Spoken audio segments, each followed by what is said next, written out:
Hello, Graham Leader, producer of Heartworn Highways. How did you come to be involved with the film?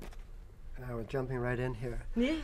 Well, it's probably good to put some kind of framework on this because the film was made Christmas of 75, 76, so it's over 30 years old. So we're digging back in time, personal time and real time. But I got involved in the film when I met the filmmaker, Jim Salapsky. I was living in London, and I was an art dealer at the time. And we had a close friend in common who was a young writer called George Carroll, who introduced us. And he came to stay with me initially for a few days, but stayed a few weeks. I just got to, over the period of a year and a half, I got to listen to a lot of the music thanks to Jim, and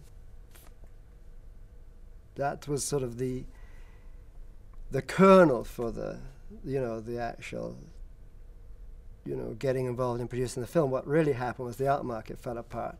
Mm-hmm. And I was in New York, and I was bored with doing that and wanted to do something different. And we took a trip down to Nashville. I borrowed a friend's old Volkswagen bus. And I liked the music already. And we drove down to Nashville. The bus actually blew up along the way, which we dumped, and we had to take trains and buses and automobiles. It was really a crazy trip. But I got to Nashville, and I heard Guy Clark was singing. And it was just a world. It was just a music I hadn't really fully appreciated through, listening to the, to the records, and it was before CDs. And I decided we'd make the film. He said what he needed, and I figured I could get it. And okay, so the film was already an idea. It was an idea in his point. mind for years. I mean, he'd been wanting to make this film since he was, at that time, in his mid-20s. But he wanted to make the film for a while.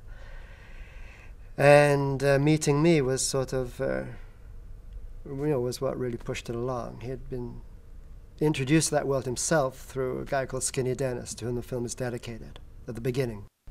To describe the scene was, at the time it was just, for me it was another world. There was just a fresh energy. And I just thought, how can people who don't know this world not be interested in it? It seemed just it was so different and so exciting, and it was so kind of raw. And these people were singing their own songs. It was one of the mandates of the film, was that people would perform their own material. Okay. And Jim had this idea that, through Skinny Dennis, he knew Guy Clark. So that was a key into a world that's really a forbidden world unless you're a part of it. If you're not a musician and you're not part of that family, it's not a world that you walk into.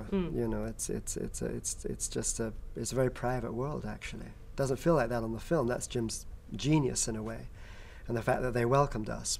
So through Skinny Dennis, Jim's old friend from Minneapolis who knew Guy Clark, we come to Nashville, and Guy Clark is best friends with Townes Van Zandt, Guy and Susanna Clark, and the world just slowly opened up to us, and that's how we were able to sort of penetrate it and be a part of it. So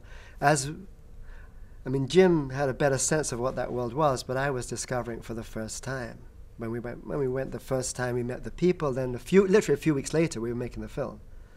And the film was shot over a period of, it was probably a period of 3, maybe 4 weeks. I can't even remember.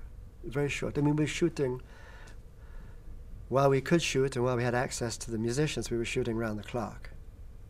So. From watching the film, you wouldn't even know that anybody was there. You just feel like you're in the corner of the room just watching all these musicians doing the various things. Tell us about some of the techniques that were used at the time to achieve this. Well, the technique really was one camera and Jim's skill. And the fact that he chose the team. There were 6 of us, including me, the producer. This thing was all being put together as it was happening. We were there in mid-November of 1975. And we were back making the film by the 3rd week in December, going to Christmas. The skill that you asked about is really Jim's skill. I mean, Jim shot that on one camera, and it was shot as it was happening. All that documentary footage. Obviously, there were a couple of studio sequences that were set up and that were shot, and they were done in a more conventional manner. But the footage that you're describing was really just shot as he captured it. All that stuff was just him being very quiet, very observant, and winning the trust of the people he was working with. Mm. Which is an achievement, more than an achievement. It's beyond that. Well, thank you, Graham, for talking to us today. It's a great pleasure for us to screen Heart-Worn Highways. Lisa, thank you very much. It's always a pleasure to be in Melbourne, and it's great that Heart-Worn Highways will have a chance to play to the people that live here. I'm really very happy about that. I can just get off of this LA freeway without getting killed a cop. I'll be down the road in a cloud of smoke through some land I ain't bout if I can just get off of this LA freeway without getting killed a cop. I'll be down the road in a cloud of smoke through some land I ain't bout.